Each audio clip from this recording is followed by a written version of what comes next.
Hi, everybody. Welcome to this week's Middle Class Investor. This is Seth Martin, your host, looking at a chart of the S&P 500. And you can see here that we had a pretty big down week. In fact, pretty much took out the last 3 weeks, this week, and this week of price gains.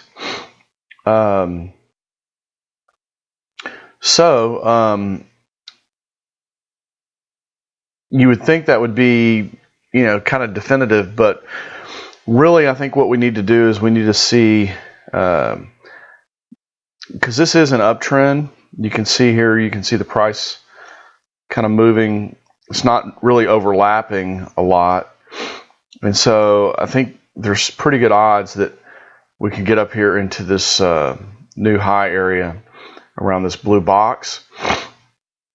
And in fact, I think in order for that not to happen, we probably need to come down. Whoops, sorry about that. Probably need to come down into this area around these highs here.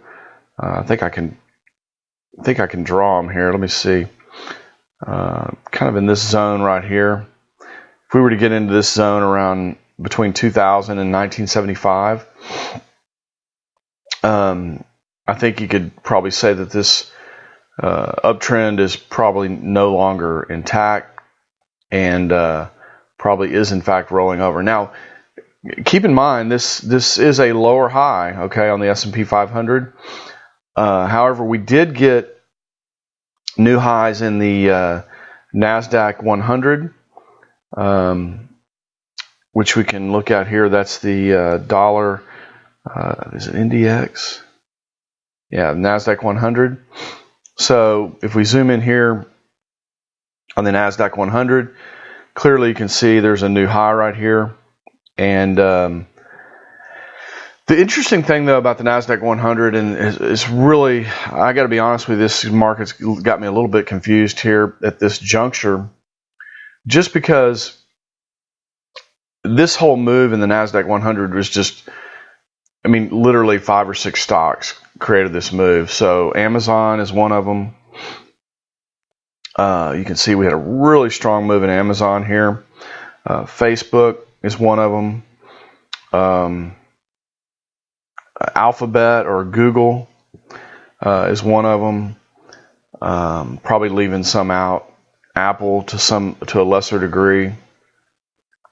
You can see here Apple didn't really participate as well in this move. But really this whole move in the NASDAQ 100 has been very, very narrow. Not a lot of breadth in the move. And it kind of has me, kind of thinking, this move in the S&P 500 could be a trend change. We do have a lower low. And we got a pretty strong sell-off here. But the thing that even though this move is pretty strong, it's still proportional to these two moves here, this move up and this pullback. And in other words, it's not significantly, let's say that, let me give you an example of what I'm talking about. Let's suppose that, hold on a second, I'm trying to get this the way I want it.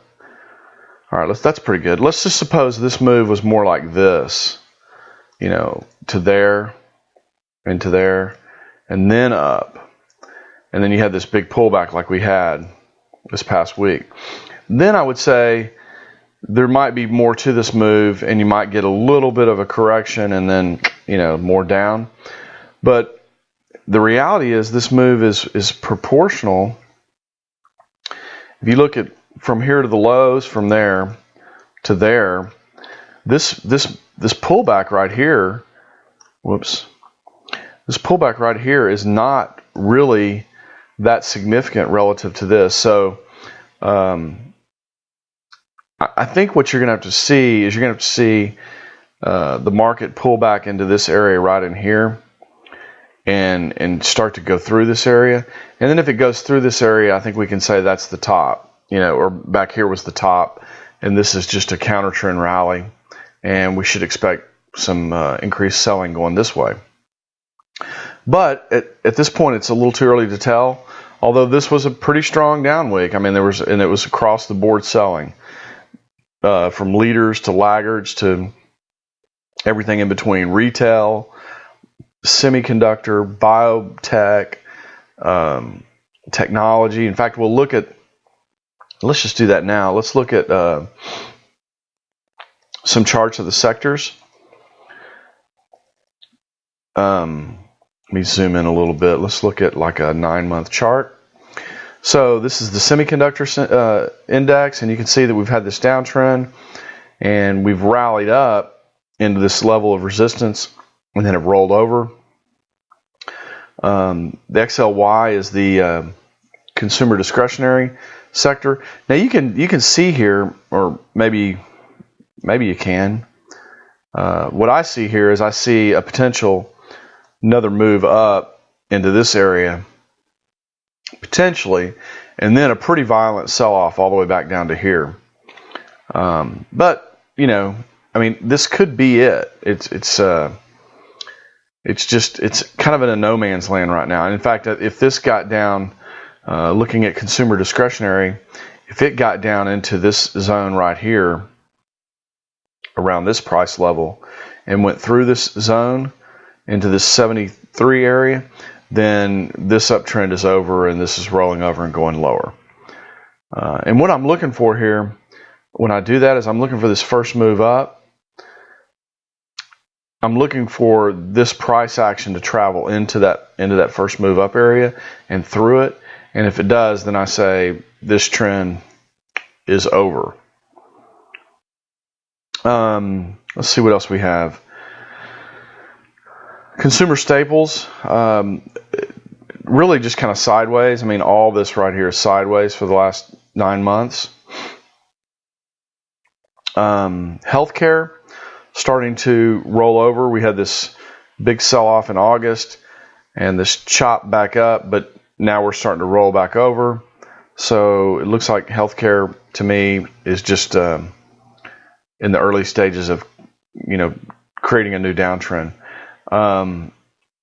Energy, of course, energy's been going down since September of last year, and it's no.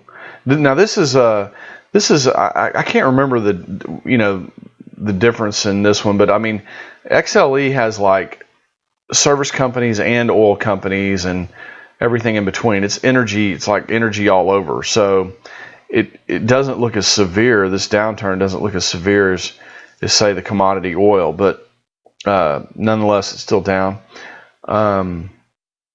XLF, this is financials. Now, financials had a pretty strong little run up here, but they have made a lower low, and they're starting to roll over. So that doesn't bode well for financials.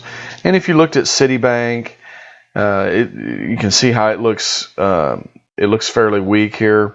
Goldman Sachs, Morgan Stanley, I think it's one of the stronger ones. No, it's weak too. JP Morgan was one of the stronger ones.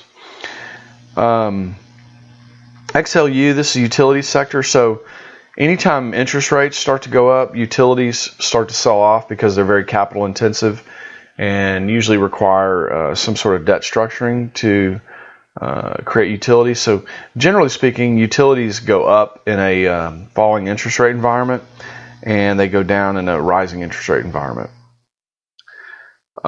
This is a materials sector, of course.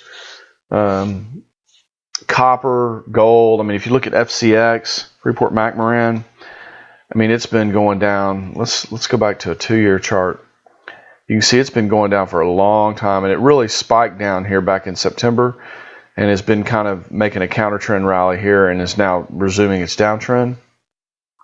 But gold, silver, they all look lower here.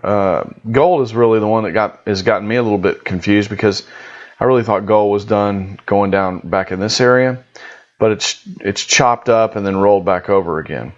Silver, SLV, same thing as gold, although it looks like it has the potential to hang on to this as its low. We'll just have to wait and see. But I still think this is a great place to buy gold and silver. I mean, even if it goes a little bit lower, it's not going to go substantially lower here. And I mean, really the upside on silver is, greater than $50. And it may not start going up to that 50 for another couple of years, but this is still real decent pricing, in my opinion, to get silver at. XOK, technology sector. So this is what I was talking about. This move up here was pretty strong. This is Amazon, Facebook, Google, companies like that. We had a pretty strong move, but now you can see it's accelerating its losses here, and looks like it's kind of done for the time being. It could very well find support here on a trend line, which I think is very likely. If you kind of draw on a trend line here, you can see that we could be at that support right now, depending on where you draw that trend line, and we could get a new high here, probably up in this area here around 46.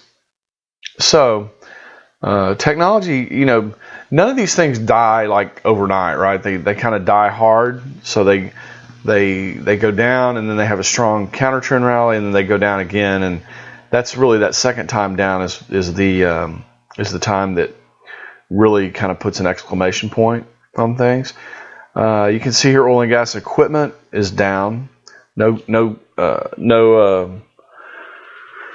disputing that. That's all driven by these cuts in capex. A lot of these oil companies, they cut their capex spending by at least half, and some even more than that. So we are dealing with equipment here, and so equipment sales are down. Therefore, these equipment stocks are down.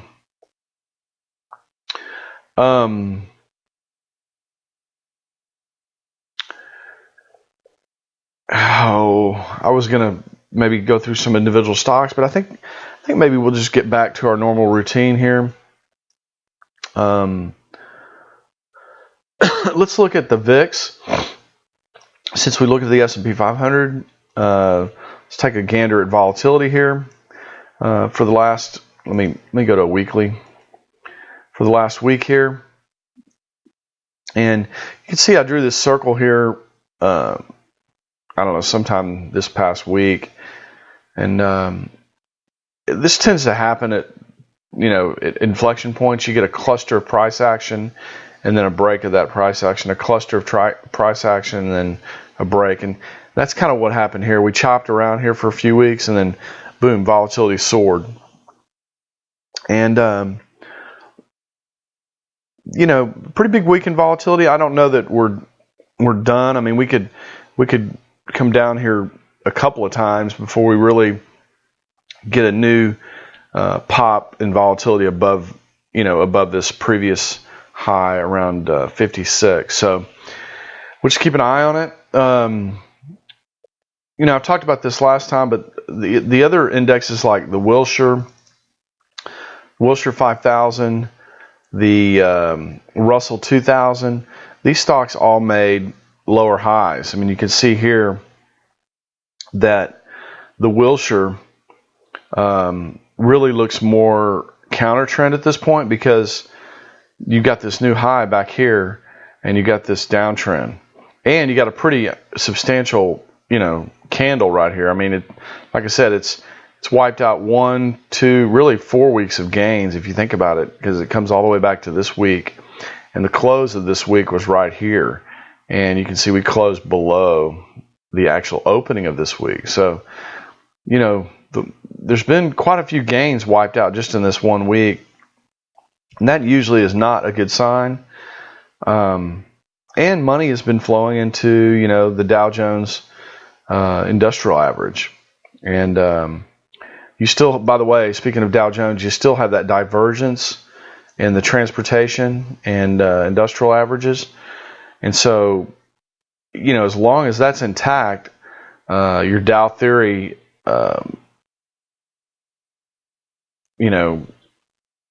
lineup is still intact. So, in fact, let's just look at the transports real quick. So you can see, well, we'd have to plot them really here together, but I'm not going to plot them together. But you can see that the transports, are not even close to making new highs. I mean, they've been going down for a while the Dow went up into these areas. So this is the classic Dow theory non-confirmation.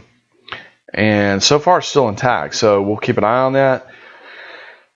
Who knows? Maybe it almost always works, but certainly nothing works all the time. So you can't necessarily go all in on it. We've been looking at the 10-year interest rate for a while. Interest rates are starting to kick up regardless of what the Fed does. That's something we've been talking about in here, that the Fed follows rates. And as rates go up, the Fed will start changing the short-term rate to reflect the change in the longer-term bond markets. But we got a little pullback here. You can see got kind of a little pullback going as the market sold off. So did the bond market rallied as you would expect. So and interest rates pulled in. But this is only a small pullback and a larger move that's going to take interest rates in the intermediate term anyway to this 3.3 area at least. That's on the 10-year, so that means on a 30 they're probably more like 4.5 or so at that point. Let's see. We can look at Germany real quick. Germany sold off this past week. In fact, global markets everywhere sold off this past week. Japan sold off. It looks like it tried to rally, and it did break to new highs and then turn around and sold off. That's usually not a good sign. Did I already look at the UK? UK pretty much sold off too. So we get to pull it. Sold off, it looks like a little bit harder. So rallied up here in this series of waves down here, rallied up, and then rolled over and came down. Let's go to these charts and look up the dollar, US dollar. The US dollar has been pulling back a little bit this week, but looks very, very strong here and will likely take out to new highs. You can see the MACD down here is curling up. So you got some strength in the market underneath that's pushing the market and momentum upward. And so that's what the MACD is showing you here. What else could we look at? There's a lot of things we could look at, but I don't really want to get into the weeds too much here. Let's look at gold. We already talked a little bit about gold and silver, but you can see we're still in our zone here. We look pretty good, although it looks like gold wants to make yet a lower low. So I suspect we're looking at gold down here at this next level of support around 1050 or 10 or 1,000 even. And if it gets down in this area, it's likely to bounce and make some higher prices for us. I still think these are good prices for gold. It's very difficult to get the absolute lowest price. In fact, the commissions and whatnot on these precious metals is such that, it doesn't really matter anyway. Like if you're going to buy silver, you're going to spend about $1.50 to $2 per ounce just in commissions to buy the actual coin. So even if you do get the low, you still got the commissions, and what you're doing when you're buying precious metals is you're just hedging against an all-out printing of money and monetization of the money supply, the debt, and things like that. So that's really what you're protecting against. And my guess is you would never trade the metal back. You would just hold on to it. But I'm sure people do sell the metal back. So, different strokes for different folks. The metal I've bought, I just intend to hold and maybe use one day if the currency blows up. Just use silver. What What else could we look at here? We could look at, we looked at the dollar, looked at gold. Let's go over here and look at oil. And, you know, I'm still expecting, this is a weekly chart for oil. And you can see we've had this huge down move. Got a little bounce off the bottom. I'm still expecting oil to make its way up to this area around the decision point. I mean, looks like to me at this point we could get a pullback maybe into this area before bouncing, you know, up into the decision point area. But ultimately, I think oil is going to hit this zone here around between, say, 65 and 70, and likely go lower from there. So we've got, I don't know, the oil market is, I mean, I was just out in Midland last week, and people are still producing. They've cut their capex, so they're not drilling wells, but they haven't shut in any wells. So the wells that are producing oil are still producing oil. And so you've really kind of still got a situation where production is still going up, even though capex has been has been cut, and projects have been cut. This is the FTSE 100, and you can see that bad week that really global markets all over the world had, and you can see, golly, how is the FTSE? I mean, it just looks like it's making a big old rounded top. So, but it could very well, bounce. I mean, technically, this is still an uptrend. If you were to look back, way back here, you would see that this is an uptrend. So it's hard to say at this point if oil is going to bounce into that area or if it's just going to make a lower high and then roll over and come down. So we'll keep an eye on these things. From week to week, sometimes things don't change quite enough for us to have some intelligent conversation about the analysis. But certainly when it does, I want to make sure that everybody's prepared out there with proper viewpoint of the market. The bottom line on the market right now is you've got the indexes kind of going up. Well, they went down last week, but they have been going up. But in the underneath, the materials are being bought, kind of underneath the surface, not necessarily at Home Depot, lumber, things like that, wire. They're showing some difficulty in some of these houses and these guys with their track record. So, who knows what could happen there. But let's see. We can look at the DAX real quick. It'll come up. Yay. Oh, almost. Come on. Yeah, here's the DAX here. So I drew this downsloping trend line. But again, this could easily be if I can get it to work.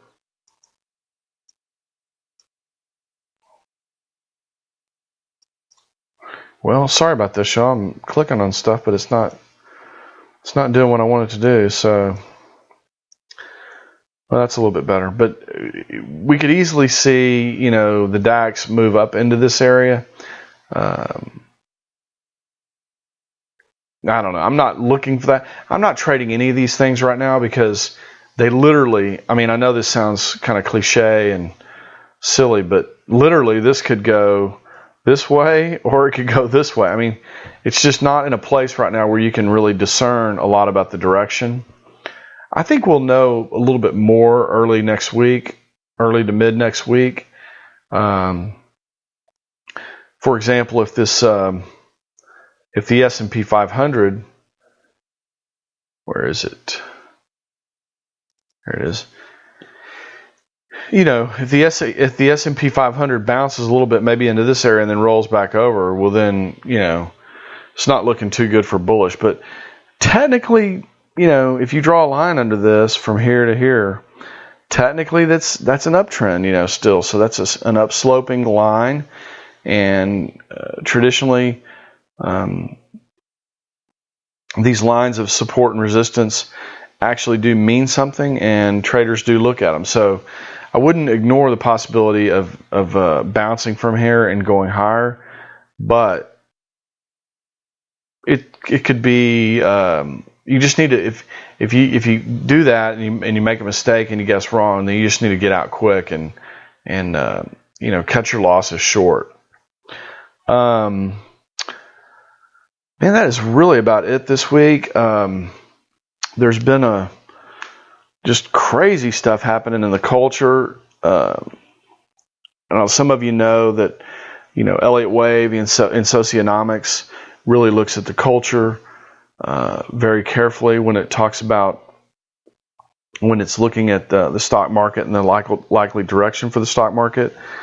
That information, coupled with just the fact that we're 7 years into this bull market, and it's just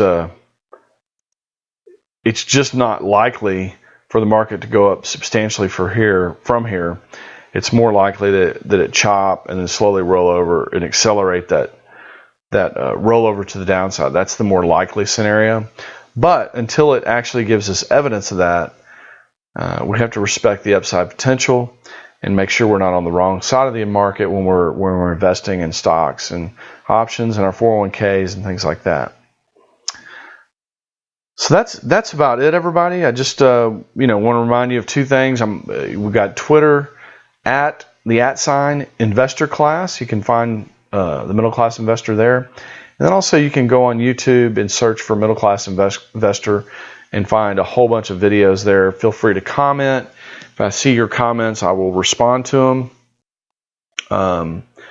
If you have any particular questions about any instrument, or you want me to look at a particular instrument each week, just comment on that and say it, and be happy to do that. All right, everybody, thanks a lot, and appreciate you coming into this week's Middle Class Investor, and we will see you next week. Take care, everybody. Bye-bye.